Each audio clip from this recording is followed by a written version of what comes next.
ni imirimo ki izaherekeza aba bantu badukurikiye wowe n'iki kizaguherekeza buri muntu wese yibaza kandi anisubiza muririmbyi yaravuze ngo wabusize nk'uruti musozi aho ntiwabugiye wari ruvumwa amashuri warize amatungo waroroye kera nari nzi kuririmba hari n'ahagera akavuga ngo aho ntiwabugiye twese tubishaka hari n'ahandi avuga doko hari aho agaragaza se niba ugiye twese twabishakaga doko hari umuntu ugenda twese twabishakaga akabaza niba ugiye usize nkuru cy'umusozi ese aho ntiwaba ugiye twese tugasigara turira ibintu nk'ibyo ngibyo rero ruriya ni urugendo ni inzira abantu benshi bazanyuramo nubwo kubyakira bigora ariko nta kindi twabikoraho nuko umuntu yubakitse nuko isi ni ukuvuga ngo byanze bikunze ubwo guverinoma igomba kubonerwa undi muvugizi kandi twagiye tubura abantu benshi b'intwara abantu benshi bagiye bakora ibintu bikomeye rero n'uyu munsi navuga ngo abantu bari mu mubabaro n'agahinda ni inkuru yatangiye gucicikana nijoro ariko nubwo yacicikanaga nijoro umwuka wari utarashiramo muri iki gitondo nibwo bemeje ko umwuka washizemo rero twabwira abantu bose ngo ni mwihangane abamuzi umuryango akomokamo umuryango yari yarashatsemo abo bakoranaga abantu benshi impande n'impande bose nibihangane abahanzi yafashaga ni ukuri nibihangane yafashije n'uriya muhanzi Clarisse Karasira ndumva nawe yarigeze kumubera manajya nawe yamubereye manajya igihe Clarisse Karasira yaririmbaga Ntizagushuke ndumva ni muri icyo gihe yaririmbye Ntizagushuke cyangwa se simbizi ariko nibyo twavuga ngo abantu bose nibihangane kandi bakomere kubura umuntu ntago bijya byoroha kandi ikigaragara neza nuko tugomba kugera ikirenge rero muke bavuze icyatumye ava mu buzima aho yitabiye Imana mu bitaro byitiriwe Umwami Faisal bavuga ko icyo yazize ari indwara y'umutima siko bavuze abandi bati ngo n'udutsi tw'ubwonko ariko batangaje ko yazize heart diseases za umuvugizi wa guverinoma yari na Roromodo wanjye yari umuntu uca bugufi yaganiraga na bose ari igihe umuntu ahabwa umwanya w'icyubahiro akikaniza akiremereza ariko nabonye umuntu wiremereza wese ataramba ariko buriya reka mbabwire uzi ko n'ahangaha aha turi ushobora kujya kubona ukabona umuntu arahanyuze akagenda akandagira isi ukagira ngo arimo kuyibabaza cyangwa akayikandagira agatekereza ko yayitebeza nta makuru mufite muri Rwanda Day yaganirisha abantu yari n'umuhanzi rwose yaganiraga neza aganiriza abantu ko yanafashaga abahanzi bafite impano bari kuzamuka yego di avuga uburyo yigeze katetero ry'abatoya umuteta bikwiye cyangwa inongo uteteshe ako gatoma kari muri iyo ndirimbo kubw'urukundo namukundaga ndamara ukwezi nshaka umuntu ntajya nkaririmbira umuririmbira tiye muri katete tetero ry'abatoya cyane rwose ngwino nguteteshe hanyuma rero tigisupusupu nibyo ndimo ndakubwira nyine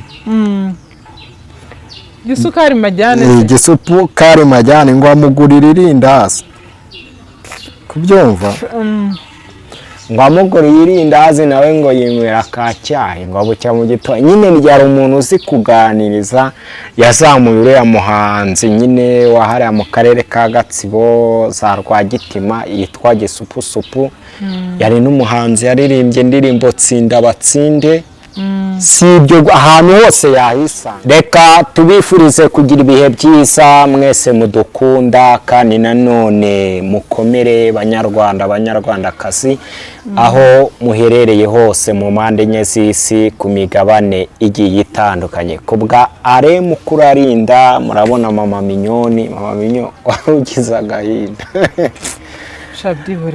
ntago nsetse kuko bishekeje, ahubwo twese turababaye nyine, ni kwa kundi kw'abanyamakuru, ariko nanone twihanganishije umuryango wose nyarwanda, umuryango wa Alain Mukurarinda umugabo w'Imana.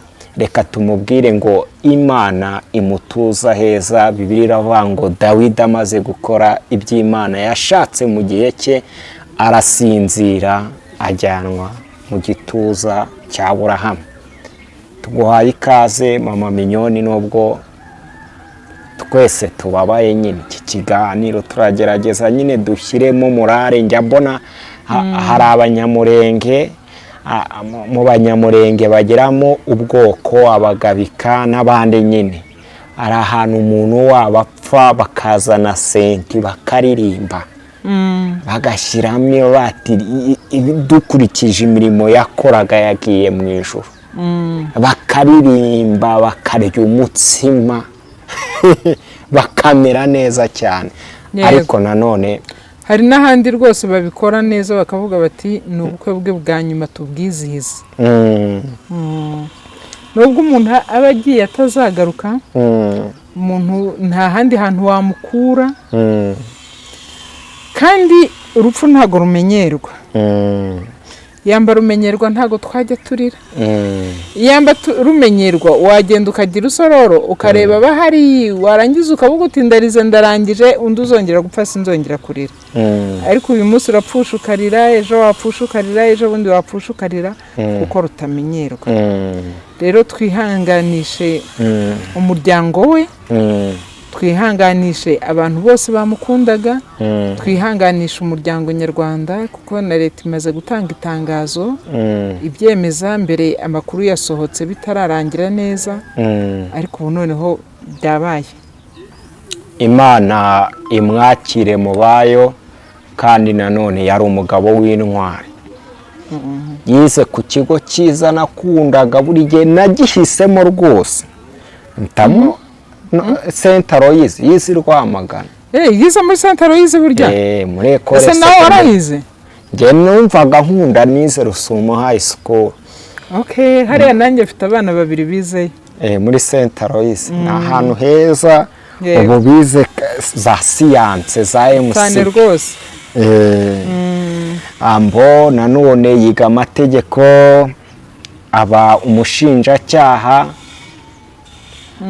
mukuru, nawe yari ari mu bakuru b'abashinjacyaha. Namenye yuko burya hari abantu b'abakomiseri b'uburenganzira bwa muntu barimo ari batanu, ngo n'abashinjacyaha uriya ku rwego rw'igihugu baba barimo barenze umwe, hakabamo n'umukuru ubakuriye.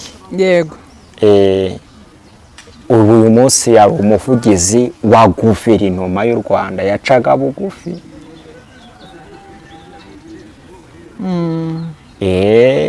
Ni imirimo ki izaherekeza aba bantu badukurikiye? Wowe ni iki kizaguherekeza? Buri muntu wese yibaza kandi anisubiza. Muririmbyi yaravuze ngo wabusize nk'uruki musozi, aho ntiwabugiye wari ruvumwa, amashuri warize, amatungo waroroye. Kera nari nzi kuririmba. Hari n'ahagera akavuga ngo aho ntiwabugiye twese tubishaka. Hari n'ahandi avuga doko hari aho agaragaza se niba ugiye twese twabishakaga, doko hari umuntu ugenda twese twabishakaga, akabaza niba ugiye usize nkuru cy'umusozi, ese aho ntiwaba ugiye twese tugasigara turira, ibintu nk'ibyo ngibyo. Rero ruriya n'urugendo, ni inzira abantu benshi bazanyuramo, nubwo kubyakira bigora, ariko nta kindi twabikoraho. Nuko umuntu yubakitse, nuko isi yubakitse, inyamaswa nazo ziravuka igihe cyazo zagera zigapfa, ibiti biramera igihe cyabyo cyagera bakabitema, ibyatsi bikamera igihe cyabyo cyagera bikuma, indabyo zikarabya igihe cyagera zikuma zigahunguka. Rero tujye tubasha kwakira ibyo twinjiyemo, ibihe twinjiyemo. Ni umugabo rero afite ibigwi bikomeye kugira ngo tuze kugira ikintu tubwira abanyarwanda. Reka tubanze tuvuge ibigwi bye. Hari umwana ukiri kubyiruka, natwe twese tukiriho, kubera ko Imana yaduhaye igihugu ngo tugikunde tugikorere. Wasanga ari ngejo uzaba umuvugizi wa guverinoma.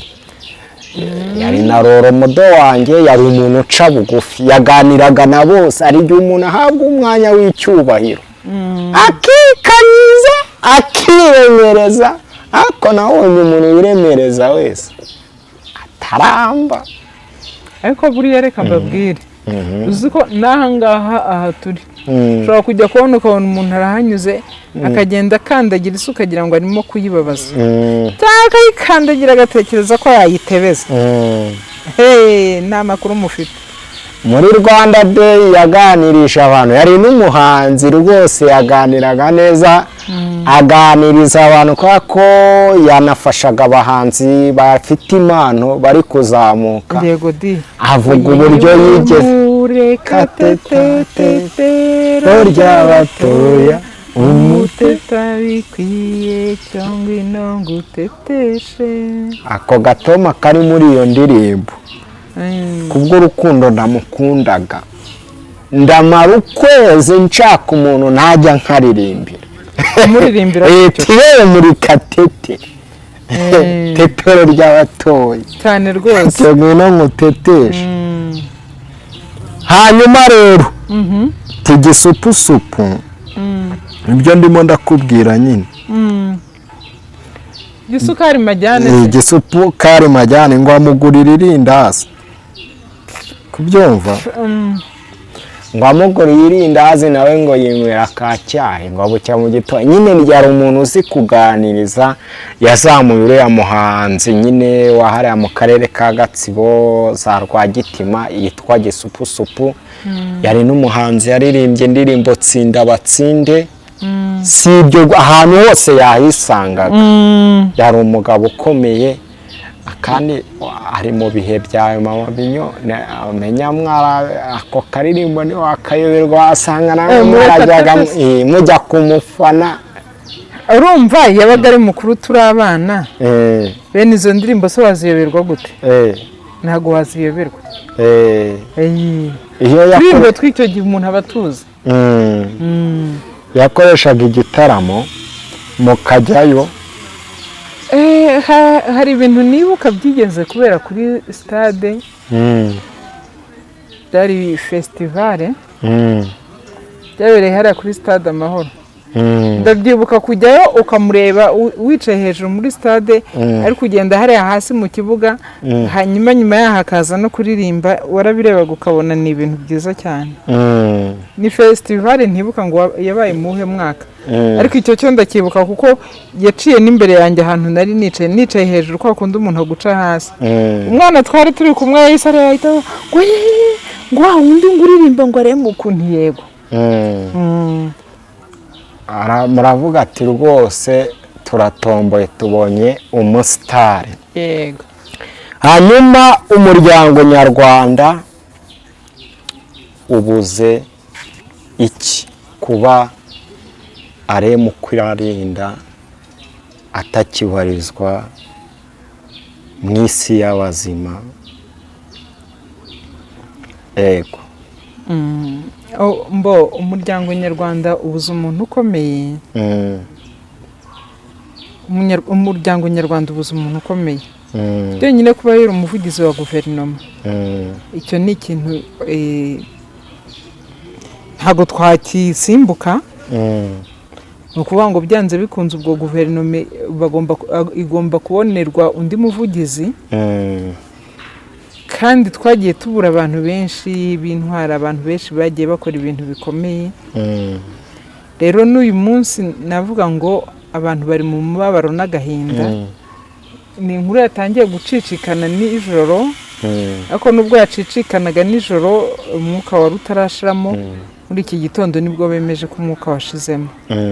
Rero twabwira abantu bose ngo ni mwihangane, abamuzi, umuryango akomokamo, umuryango yari yarashatsemo, abo bakoranaga, abantu benshi impande n'impande bose nibihangane. Abahanzi yafashaga ni ukuri nibihangane. Yafashije n'uriya muhanzi Clarisse Karasira, ndumva nawe yarigeze kumubera manager. Nawe yamubereye manager igihe Clarisse Karasira yaririmbaga Ntizagushuke. Ndumva ni muri icyo gihe yaririmbye Ntizagushuke cyangwa se simbizi, ariko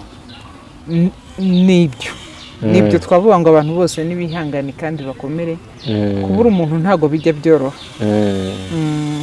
Kandi ikigaragara neza nuko tugomba kugera ikirenge. Rero muke bavuze icyatumye ava mu buzima aho yitabiye Imana mu bitaro byitiriwe umwami Faisal. Bavuga ko icyo yazize ari indwara y'umutima, siko bavuze. Abandi bati ngo ni udutsi tw'ubwonko, ariko batangaje ko yazize heart diseases. Naho ati indwara y'umutima ifata abantu cyane batekerereza abandi, igihugu yatekerezaga nyine. Urumva ubu buzima tubamo butuma dutekereza cyane. Hari ukuntu yatekererezaga abandi, hari ukuntu yatekererezaga igihugu, yatekererezaga n'umuryango we, yatekererezaga, hari byinshi umuntu aba atekereza. Aka karere tubayemo ka Afurika, yatekerezaga ibintu byinshi cyane. Usibye no mu nshingano z'akazi yari afite, hari n'ibindi umuntu aba atekereza ku ruhande, nk'uko nawe hari ibyo utekereza, nk'uko nanjye hari ibyo ntekereza. Ibyo bintu byose rero hari igihe bigenda nyine bigahurirana, bigatuma ugira heart attack. Ariko nta n'ikindi kintu numva twabisesenguraho usibye kuvuga ngo Imana imutuze aheza. Imutuze aheza. Kandi nanone tuvuge ngo abanyarwanda twinjiye mu kwezi ko kwibuka. Nyahaboneka ku itariki ya 7 hari abantu baba hanze bonse ingengabitekerezo mu mashereka, nk'uko duhora tubivuga. Nimba uri urubyiruko ukashobora kuba utirebera, utanakunze igihugu cyawe, ukunze aho hantu, nyaboneka wikonka amashereka y'ababyeyi bakwangisha igihugu utanazi. Hari abo njya mbona kuri social media bapfobya jenoside yakorewe abatutsi muri 1994. Reka ninginge urubyiruko, wenda bakuru bo bashobora kuba bafite ibyabo bazirika, ariko mbinginge nanone urakwiye guhinduka, ugahindukira imitekerereze wowe ukitahira. Bibiliya ivuga ko ba Nehemiya na ba Ezira baharaniye kuza mu gihugu cyabo, bakinginga abamati niki twakora ngo tujye mu gihugu cyacu mu mahoro. Imana yimika Kuro, aribwo Imana yabemereye bakava mu bunyage bakajya mu gihugu cyabo. Rero turinginga abanyarwanda n'abanyarwandakazi aho muri hose kuba hafi abagizweho ingaruka na jenoside yakorewe abatutsi mu mwaka w'1994. Kandi nanone Imana harya insanganyamatsiko nanone yakomeje kuba ivuga ngo twibuke twiyubaka, wiyumvamo imbaraga, udaheranwa n'ayo mateka nubwo yabaye, ariko iyubake, wibuke wiyubaka. Reka tubwire abantu ngo nibakomere kandi dukomezanye.